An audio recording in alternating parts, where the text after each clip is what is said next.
আল্লাহর নবী একদিন দুই হাত দিয়ে দুইটা জিনিস ধরে বললেন, ইন্না হাদাইনি হারাম, আমার উম্মতের জন্য দুইটা জিনিস হারাম, আলা যুকুরি উম্মতি, তবে মহিলার জন্য না, পুরুষের জন্য। এক, রেশমি কাপড়।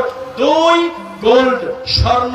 সৌদি আরবে থেকে এসে, আমেরিকা থেকে এসে, মালয়েশিয়া থেকে এসে গলার চেনটা আছে স্বর্ণের, বিবাহ দিতে গিয়েছে, বিবাহের সময় ছেলেকে জামাইকে চেন দিয়ে নামাচ্ছে, 3 মিনিটের জন্য যদি গলায় চেন দেয়, আল্লাহর কসম সে হারাম পাবে পাবে।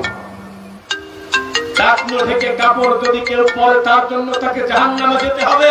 মীমাংসিত কত বড় বড় পাপ সম্পর্কে এর জাতি এখনো অসচেতন, কিচ্ছু জানে না।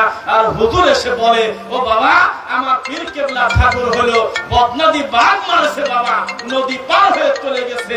এই গল্প পাবনার মানুষ, কুষ্টিয়ার মানুষ, রাজবাড়ির মানুষ জীবনটা ভর শুনলাম। পীর সাহেব জায়নামাজের উপর দিয়ে পানির উপরে চলে গেল, কার জায়নামাজ দেখলো কিনা তার নাম কয় না। আমাদের ইসলাম কোন জাদুকর ইসলাম না।